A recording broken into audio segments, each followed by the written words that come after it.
America has a long history of farming, but black farmers have a special place in this story.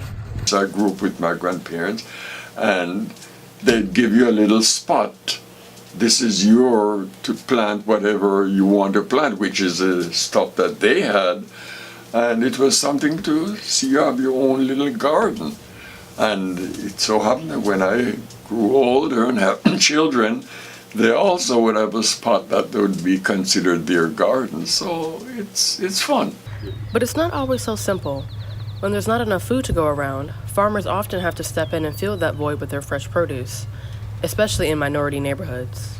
Give away what you can, because there was a time when I used to have lots of food that we could not just for ourselves, but we give to the neighbors and anyone that could use it. But these issues run a little deeper than not having access to food like lettuce or strawberries.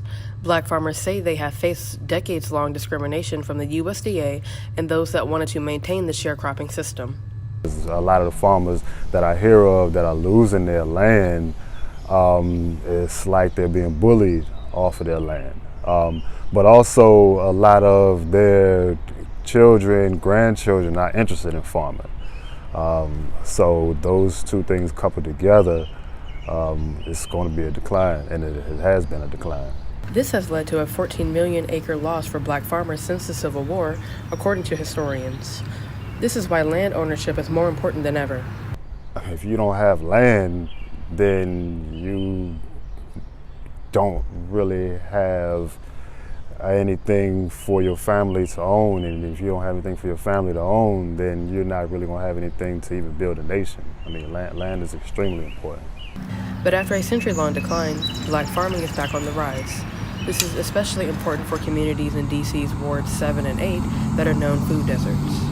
One of the things that always incensed me, to be honest with you, about what happens in the community, we were here one year and we sent the young people out to go and buy some bottled water. That same corner store was nasty, rotten bananas. So there's no real healthy food access here in this area. But one day, it wasn't always this way.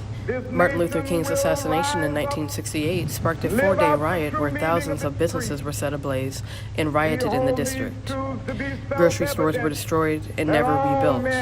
Now big box grocery stores are hesitant to open in these areas due to high crime. He also gave me the vision for an urban garden that would be a tool in the community to engage young people, in particular at-risk young people, to not only deal with health and nutrition, but also to deal with economics. Project Eden stands for Everyone Deserves to Eat Naturally, and the program is working to solve health disparities and fill food voids in Ward 8. I realized that a number of even the young people that were connected to our church ended up, I'm talking about 11-year-olds being diagnosed with diabetes. And so it became not only an issue of urgency, but a matter for us to really begin to address.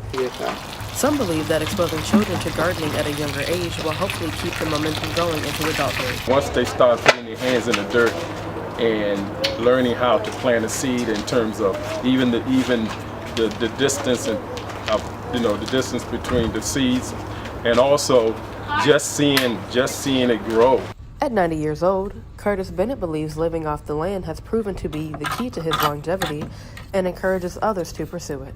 I am double blessed because there are many people who have not lived to see my age.